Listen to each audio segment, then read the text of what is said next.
इस कार्यक्रम के प्रायोजक हैं रोजगार डेवलपर्स। नमस्कार, पल्स 24 न्यूज देख रहे हैं आप, मेरे यानी अक्षिता रावत के साथ, और वक्त हो चला है नेशनल बुलेटिन का। लेकिन उससे पहले आपको बता दें हेडलाइंस।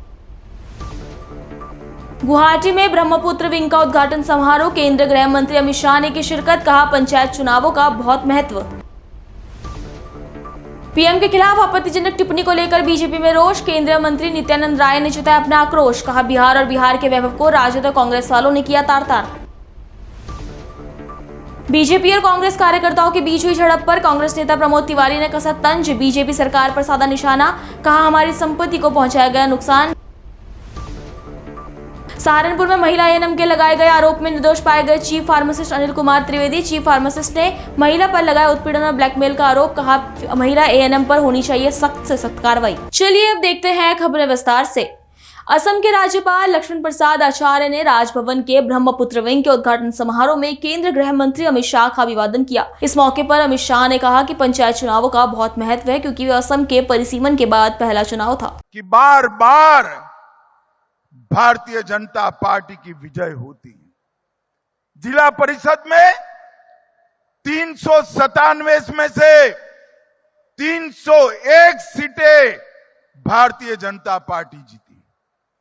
तहसील पंचायत में से 2188 में से 1445 सीटें एनडीए जीती और 15,000 पंचायत स्तर के लोग चुन कर आए। ये चुनाव का बड़ा महत्व है, क्योंकि असम परिसीमन के बाद ये पहला चुनाव था और 80 के बाद पहली बार पंचायत चुनाव में 74% 74% से अधिक मतदान होकर ये नतीजा आया है। लोकसभा में भी 14 में से 11 सीटें बीजेपी जीती। राज्यसभा की 5 सीटें एनडीए जीता और 11 उपचुनाव हुए 21 से सभी में एनडीए को विजय मिला है। कार्बी आंगलोंग स्वायत्त परिषद, उत्तरी कछार स्वायत्त परिषद, राभा हसोंग स्वायत्त परिषद, ये तीनों जगह एनडीए का विजय हुआ है। और मित्रों, मोदी जी ने एक प्रकार से पूरे उत्तर पूर्व को आगे बढ़ाने का काम किया है। हमारा सत्रीय नृत्य को शास्त्रीय नृत्य का राष्ट्रीय स्तर पर दर्जा दिया।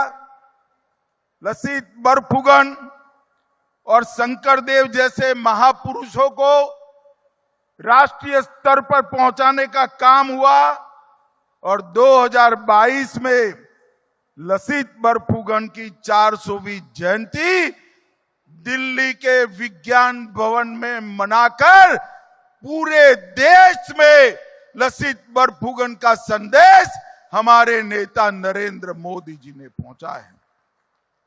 लसित बरफुकन की 125 फुट ऊंची प्रतिमा लगाई और उनके जीवन कवन को 23 भाषाओं में अनुवादित कर तमिलनाडु से लेकर कश्मीर तक और द्वारका से लेकर कामाख्या तक आसाम के ये महान सेनापति का नाम बच्चे बच्चे की जुबान पर लाने का काम नरेंद्र मोदी जी ने किया। बिहार में प्रधानमंत्री मोदी के खिलाफ कथित तौर पर अपमानजनक टिप्पणी करने वाले एक वायरल वीडियो पर केंद्रीय मंत्री नित्यानंद राय ने कहा कि बिहार सीता माता की धरती है और सीता माता की धरती पर माता का अपमान ये बहुत बड़ी नीचता है। पीएम की माता को गाली देकर बिहार को और बिहार के वैभव को राजद और कांग्रेस वालों ने तार-तार कर दिया।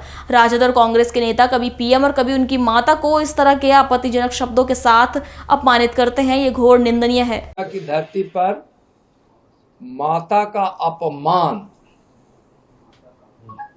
यह बहुत बड़ी नीचता है, दुष्टता है। माननीय प्रधानमंत्री जी की माता को गाली देकर बिहार को और बिहार के वैभव को कल आरजेडी कांग्रेस वालों ने तार तार कर दिया। वह माता को गाली दिलवाए आरजेडी के लोगों ने, कांग्रेस के लोगों ने। आरजेडी के नेता बार बार और कांग्रेस के नेता कभी प्रधानमंत्री जी को तो कभी प्रधानमंत्री जी की माता जी को इस तरह के आपत्तिजनक शब्दों के साथ उनको अपमानित करते हैं। यह बहुत ही अशोभनीय और घोर निंदनीय है। ऐसी मां को गाली देना जिस मां ने बचपन में दूसरे के घर में काम कर, पानी भरकर, बर्तन धोकर अपने बाल बच्चों का पालन पोषण किया और एक उदाहरण बनी, उस मां को गाली देना, उस मां को गाली दिया गया जिस मां ने एक शेर पुत्र को पैदा कर इस भारत की शक्ति को, शौर्य को, सम्मान को दुनिया में ऊंचा किया है। उस मां को गाली जिस मां ने वैसे पुत्र को जन्म दिया, जो पुत्र यानी मोदी जी विवेकानंद की भविष्यवाणी को पूरा कर रहे हैं कि 21वीं सदी के भारत में कोई भूखा नहीं होगा, कोई बेबस, अनपढ़ और बेघर नहीं होगा, कोई अशिक्षित नहीं होगा। उस मां को गाली जिस मां ने एक वैसे पुत्र को जन्म दिया जो भारत से गरीबी मिटा रहे हैं। आज उस मां को गाली दे रहे हैं जिसने विकास के भगीरथ को पैदा किया है। उस मां को गाली दे रहे हो आरजेडी या कांग्रेस वाले, जो मां ने एक ऐसा इस देश को चौकीदार दिया है जो राजनीति में और शासन में भ्रष्टाचार को समाप्त किया है। उस मां को गाली दे रहे हो। हमारे भारत की संस्कृति में, संस्कार में मां का स्थान देवी का स्थान होता है। हम तो भगवान का भी नाम लेते हैं तो उसके पहले हम मां का नाम लेते हैं। राम के पहले सीता का, कृष्ण के पहले राधा का, शंकर के पहले पार्वती का। और कहा गया है कि जहां माता का अपमान हो वहां विनाश होता है। अपमान करने वाले का विनाश निश्चित है। तेजस्वी जी और राहुल जी, आप रिहर्सल कराकर गाली सुनवाते हैं हमारे प्रधानमंत्री जी के माता जी को। सीता मां की धरती पर यह कतई बर्दाश्त नहीं होगा। कल कितने गरीब मां भूखे सोई होगी, इसलिए सोई होगी कि गरीब मां का बेटा या भूखा नहीं सोता है। नरेंद्र मोदी जी अपने उस संकल्प को पूरा किए हैं कि हम किसी गरीब मां बाप के बेटे बेटियों को हम भूखा नहीं सोने देंगे। उस मां को आप गाली दे रहे हो। विनाश आरजेडी और कांग्रेस वाले, तुम्हारी पार्टी का, तुम्हारे वैसे नेताओं का भी विनाश होना होगा जो पूजनीय माता जी, हमारे माननीय प्रधानमंत्री जी की माता जी को गाली देने वाले लोग, सावधान हो जाओ, परिणाम तो तुमको भुगतना ही पड़ेगा। पटना में बीजेपी और कांग्रेस कार्यकर्ताओं के बीच हुई झड़प पर कांग्रेस नेता प्रमोद तिवारी ने कहा कि आज लोकतंत्र का काला दिन है। बीजेपी सरकार पर निशाना साधते हुए कहा कि बीजेपी कार्यकर्ता और पुलिस इकट्ठे होकर गेट तोड़ देते हैं, जिसके चलते कांग्रेस कार्यकर्ता घायल हो गए, साथ ही हमारी संपत्ति को क्षतिग्रस्त कर दिया। मैं देश से विनम्र अपील करूंगा कि इस पर न्याय करिए और इंसाफ करिए। आज लोकतंत्र का काला दिन है। सारी जगह दिखाया जा रहा है, चैनल्स दिखा रहे हैं, फोटो आई हैं और मैंने बात की है सदाकत आश्रम, वहां से भी जो सूचना आई है गुंडे भारतीय जनता पार्टी के साथ और पुलिस वहां इकट्ठा होते हैं सदाकत आश्रम के सामने, गेट तोड़ देते हैं। कांग्रेस के कार्यकर्ता पूरा प्रयास करते हैं कि गेट न टूटे, ये ट्रेसपास करते हैं। वहां जो कांग्रेस का कार्यकर्ता मिलता है उसको लहूलुहान करके रक्त रंजित करते हैं। वहां जो हमारी प्रॉपर्टी, ट्रक, गाड़ियां खड़ी हैं उनको क्षतिग्रस्त करते हैं ट्रेसपास करने के बाद। और पुलिस मौन दर्शक बनकर इस हिंसा को अपना मौन स्वीकृति देती रहती है। क्या हो रहा है आज, कहां हो रहा है? वो सदाकत आश्रम जो देश की आजादी में अंग्रेजों के खिलाफ स्वतंत्रता संग्राम का गवाह रहा है, वो सदाकत आश्रम जहां देश के प्रथम राष्ट्रपति राजेंद्र बाबू ने अंतिम सांस ली, आज उसकी पवित्रता को नष्ट करके भारतीय जनता पार्टी के गुंडे उसके अंदर घुस के जिस तरह से उन्होंने रक्त रंजित इतिहास लिखा है,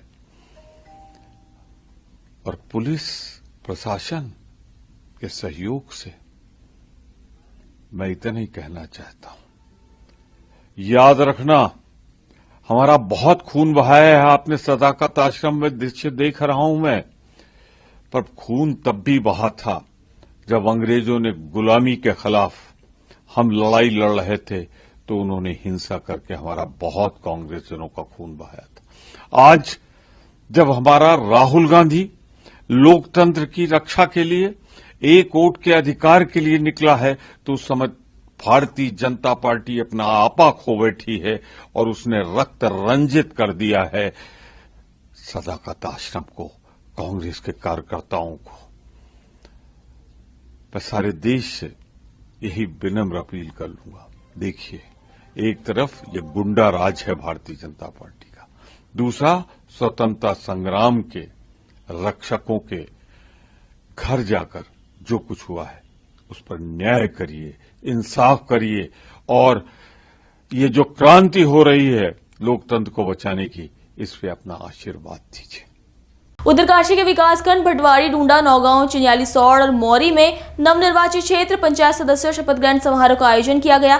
इस मौके पर ब्लॉक प्रमुखों के साथ क्षेत्र पंचायत सदस्यों ने शपथ ली, जहां विकासखंड डूंडा में राजदीप परमार ने ब्लॉक प्रमुख की शपथ ली। इस दौरान पूर्व कैबिनेट मंत्री खजान दास, विधायक सुरेश चौहान और जिला पंचायत अध्यक्ष रमेश चौहान मौजूद रहे। साथ ही नवनिर्वाचित ब्लॉक प्रमुखों ने क्षेत्र के विकास के लिए हरदम तैयार रहकर जनता की समस्याओं का समाधान करना ही अपनी प्राथमिकता बताई। विधानसभा के डुंडा ब्लॉक में आज जो है शपथ ग्रहण समारोह यहाँ पर था। तो सबसे पहले मैं अपने प्रदेश के यशस्वी मुख्यमंत्री माननीय धामी जी का बहुत बहुत आभार व्यक्त करता हूँ। और ये एक ऐतिहासिक है और पहली बार भटवाड़ी ब्लॉक और डुंडा ब्लॉक में दोनों जगह निर्विरोध प्रमुख बने हैं, और हमारे युवा और तेज तर्रार प्रमुख हमारे भाई राजदीप बने हैं। मैं उनको बहुत बहुत बधाई देता हूँ। पार्टी के सभी जिलाध्यक्ष से लेकर सभी वरिष्ठ हमारे जितने भी पदाधिकारी हैं उन सबको भी बहुत बहुत बधाई देता हूँ, सम्मानित क्षेत्र पंचायत सदस्यों को, और अपनी पार्टी का भी आभार व्यक्त करता हूँ कि इस समय जो पंचायतों में एक तरफा जीत, हमारे चाहे जिला पंचायत सदस्य हों, चाहे हमारे क्षेत्र पंचायत सदस्य हों, चाहे हमारे प्रधान साहबान हों, जो पार्टी ने एक तरफा जीत की, और तीनों सीटें इस समय जो है जिला पंचायत अध्यक्ष से लेके और हमारे दोनों प्रमुख इस समय जो है निर्भर बने। तो इसके लिए सभी पार्टी कार्यकर्ताओं का भी आभार व्यक्त करता हूँ। सभी अपने वरिष्ठ जो हमारे यशस्वी मुख्यमंत्री हैं, जो उनका धरातल पे जो दिन रात मेहनत करते हैं, उसका कहीं ना कहीं प्रतिफल आम जनमानस में दिख रहा है। आदरणीय ब्लॉक प्रमुख राजदीप परमार जी का आतिथ्य को स्वीकार करते हुए मैं आज यहाँ पर पहुँचा हूँ शपथ ग्रहण समारोह में, और मैं बहुत बहुत शुभकामनाएं बधाई देना चाहूँगा राजदीप परमार जी को और अपनी पूरी टीम को, ज्येष्ठ प्रमुख, कनिष्ठ प्रमुख और माननीय क्षेत्र पंचायत सदस्य गणों को। और आज जिस प्रकार से सभी हमारे 85 लोग हैं, माननीय क्षेत्र के विधायक हैं, और हमारे जनपद के जिला पंचायत के सम्मानित अध्यक्ष आदरणीय रमेश चौहान यहाँ पर, मैं सबको बहुत बहुत बधाई और शुभकामनाएं देना चाहूँगा कि आज ऐतिहासिक पल है हम सबके लिए। और इस बात के लिए मैं जनपद उत्तरकाशी के जनमानस को भी बधाई देना चाहूँगा, विशेषकर ढूंढा ब्लॉक और भटवाड़ी ब्लॉक जहाँ पर दोनों ब्लॉक प्रमुख विरोध बने हैं। ये बहुत बड़ी ऐतिहासिक क्षण है हम सबके लिए। बहुत बहुत शुभकामनाएं और बधाई। एक बार पुनः अपने क्षेत्र का धन्यवाद करूँगा, जिन्होंने जो है मुझ पर भरोसा जताया और मुझे निर्विरोध प्रमुख बनाया। तो मैं एक बार पुनः अपने समस्त क्षेत्र की जनता को प्रणाम करूँगा, कर्राव और धन्यवाद करूँगा। जी, प्राथमिकताएं क्या क्या रहेंगी इसके बाद कार्यक्रम? देखिए, मेरी प्राथमिकताएं रही कि हमारे क्षेत्र में जो भी जगह विकास से अभी वंचित है, जैसे स्वास्थ्य, शिक्षा और हमारा पानी की बहुत समस्याएं हैं, और जैसे खेतों में जो है हमारे जंगली जानवर जो है बहुत फसल का नुकसान करते हैं, पहाड़ी क्षेत्र है, तो इसमें हम लोग पूरे डिपेंडेंसी हमारी जो है खेतों में है, इसके लिए काम करेंगे और हम कोशिश करेंगे अपने क्षेत्र के चौमुखी विकास करने।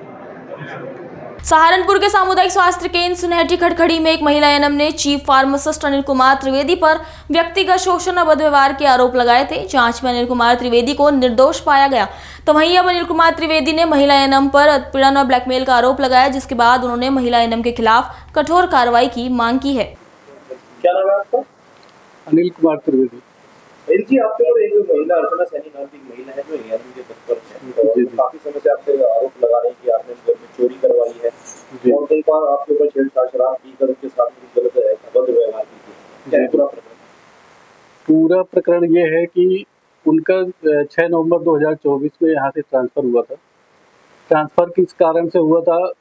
क्योंकि उनके यहाँ बाहरी व्यक्तियों का आना जाना था, जिससे कैंपस के लोग और मतलब सब लोगों ने अपोज किया इस चीज़ का, और हमारे जो अधीक्षक है उनसे शिकायत की, जिसके चलते उनका स्थानांतरण कर दिया गया।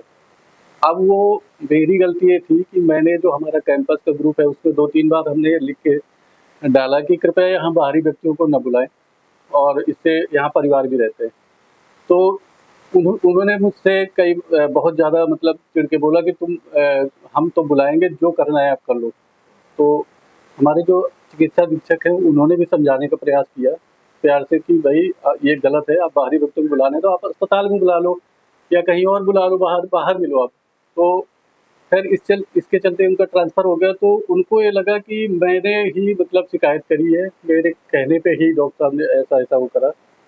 तो फिर इसके बाद में उन्होंने मेरे ऊपर चोरी का आरोप लगाया 8 जनवरी 2025 में, जिसपे पुलिस आई कई बार। उन्होंने पूरा सीसीटीवी चेक करी और यहाँ से पूछताछ भी की लोगों से, जिसकी मेरे पास रिपोर्ट भी है, पुलिस की जांच रिपोर्ट भी है, और मुझे उस पर उनकी सारी बातों को असत्य और निराधार पाया। और वो इस तरह के अनर्गल आरोप अब तो उन्होंने इतनी हद पार कर दी है कि कुछ भी आरोप लगा रही है।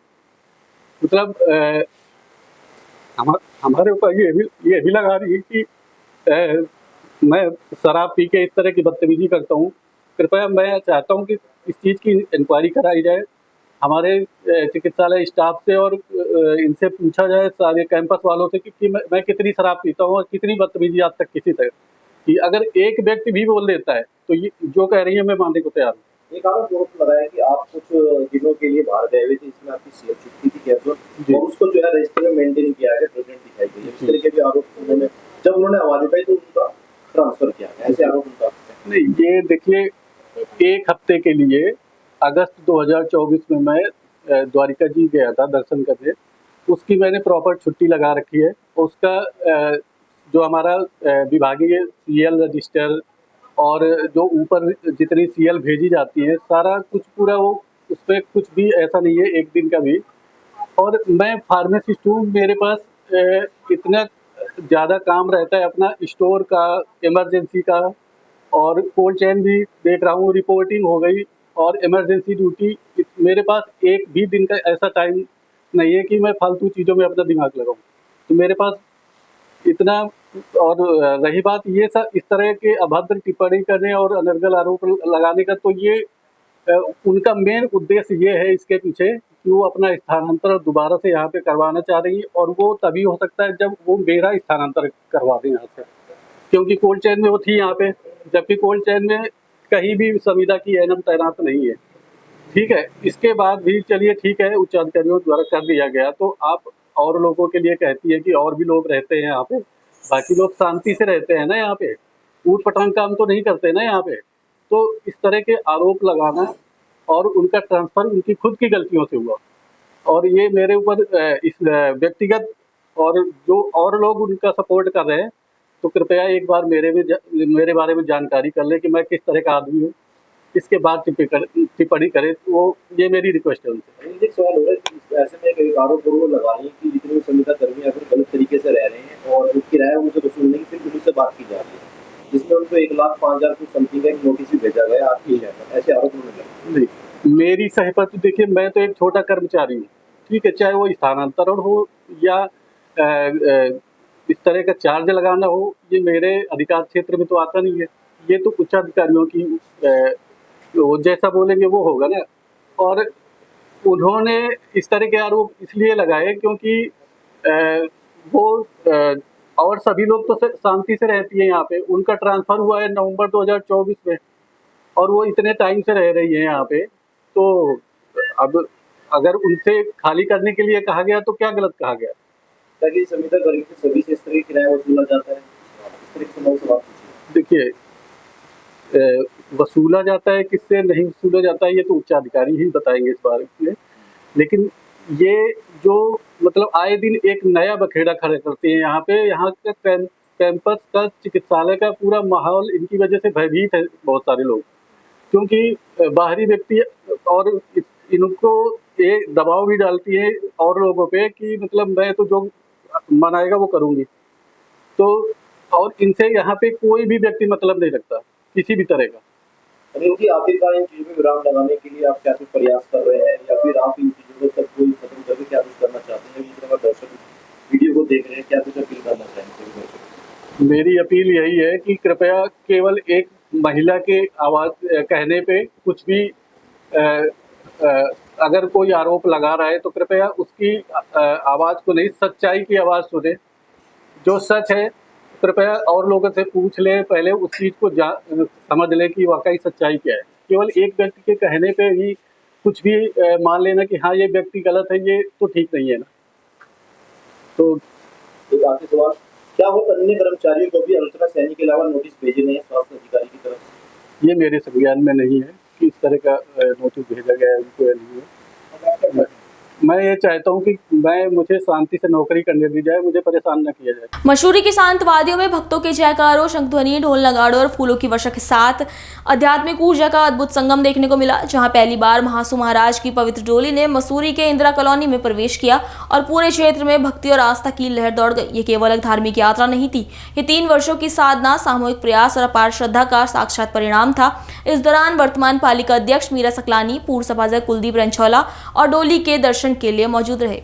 परमपिता परमेश्वर की असीम अनुकंपा से आज इस जागरण में आप और हम लोग सब उपस्थित हुए हैं। मैं आचार्य दीपक नोटियाल शास्त्री जी और यजमान परिवार श्री गुलाब सिंह जी के द्वारा इस जागरण का आयोजन किया गया, जो कि बिरोड़ से आज मासू देवता की डोली यहाँ पर उपस्थित हुई हैं और हजारों के भांति यहाँ पर श्रद्धालु एकत्रित हुए हैं। हजारों श्रद्धालुओं ने मासू महाराज जी का जो है आशीर्वाद ग्रहण किया और सभी श्रद्धालुओं से निवेदन है कि जितने लोग यहाँ पर उपस्थित हैं, मासू महाराज जी का आप जो है आशीर्वाद लें और अपनी मनोकामना पूर्ण करें और मासू महाराज जी अवश्य ही सर्व जगत का कल्याण करेंगे। ऐसे हम महाराज जी से आशा करते हैं कि प्रभु हमारी इच्छा पूर्ण करे, हमारी मनोकामना पूर्ण करे। बोले मासू महाराज की जय, बद्रीविशाल भगवान की जय। आज जो हमारे निवास स्थान में ग्राम पंचायत बिरोड़ से मासू महाराज की डोली विराजमान हुई है, इसके लिए जो है हम 3 साल से अर्जी लगा रहे थे मासू महाराज की दरबार में, जो कि इस बार मासू महाराज जी ने हमें आशीर्वाद दिया है और ग्राम पंचायत बिरोड़ से मसूरी जो है डोली आगमन यहाँ विराजमान हुई है। उसके लिए मैं सभी अपने इंदिरा कॉलोनी वासियों का धन्यवाद करना चाहता हूँ और जितने भी भक्त लोग भगवान मासू महाराज के दर्शन के लिए आए उनका तहे दिल से धन्यवाद करना चाहता हूँ। अपने इंदिरा कॉलोनी का पूरे तहे दिल से धन्यवाद करना चाहता हूं, जिनके सहयोग से ये कार्यक्रम जो है सम्मानित हुआ है। और मैं ग्राम पंचायत बिरोड़ का भी तहे दिल से धन्यवाद करना चाहता हूं और अपने इंदिरा कॉलोनी, समस्त इंदिरा कॉलोनी का धन्यवाद करना चाहता हूं। भगवान मासूम महाराज और नागराज की कृपा सभी पर बनी रहे। धन्यवाद। हुबली के रानी चेन्नम्मा मैदान में गणेश विसर्जन के लिए बाल कृष्ण गणेश प्रतिमा तैयार है। पूर्व सांसद प्रताप सिम्हा मुख्य अतिथि के रूप में उपस्थित हुए और मंच की सजावट की। विभिन्न कला समूह सांस्कृतिक वाद्य यंत्र बजा रहे और गणेश विसर्जन के लिए सुसज्जित एक ट्रैक्टर भक्तों के दर्शन के लिए तैयार है। रानी चेन्नम्मा मैदान में गणेश स्थापना की परंपरा पिछले 4 वर्षों से चली आ रही है। गुजरात के अमरेली में जाफराबाद बंदरगाह पर सिग्नल नंबर 3 लगने से यह स्पष्ट होता है कि समुद्र में तेज हवाएं और ऊंची लहरें उठने की संभावना है। मौसम विभाग के पूर्वानुमान के अनुसार अमरेली जिले के भारी बारिश और तेज हवाएं चलने की संभावना है, जिससे तटीय क्षेत्रों में रहने वाले लोगों को सावधानी बरतने की आवश्यकता है। महाराष्ट्र के अकोला में महानगर पालिका के जन्म मृत्यु विभाग में लिपिक रवि अवथनकर को एंटी करप्शन ब्यूरो ने 900 रुपए की रिश्वत लेते हुए रंगे हाथों गिरफ्तार किया। अवथनकर पर आरोप है कि उन्होंने 3 जन्म प्रमाण पत्र के लिए 300 प्रति प्रमाण पत्र की दर से 900 की रिश्वत मांगी थी। शिकायतकर्ता पिछले 2 महीने से जन्म प्रमाण पत्र के लिए कार्यालय का चक्कर लगा रहा था। एंटी करप्शन ब्यूरो ने शिकायत के सत्यापन के बाद कार्रवाई करते हुए अवथनकर को रंगे हाथों पकड़ लिया। अभी के लिए इतना ही। देश दुनिया की तमाम बड़ी खबरों के लिए बने रहिए Post 24 न्यूज के साथ। तब तक के लिए नमस्कार। तुम दोनों की मेहनत बहुत रंग लाई है बेटा, घर बहुत सुंदर बना है। ये मेरे पापा का घर। पता है, देख तेरे पापा की नेम प्लेट अपने हाथों से लगाऊंगा। नेम प्लेट तो लग चुकी पापा।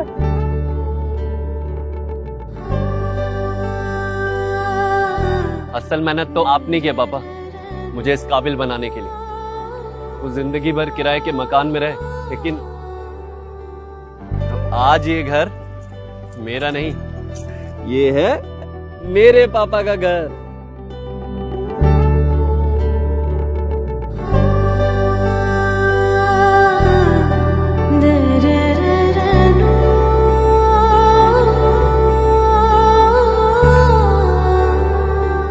उड़ान सपनों की, आंगन खुशियों का और साथ सकर्णी का।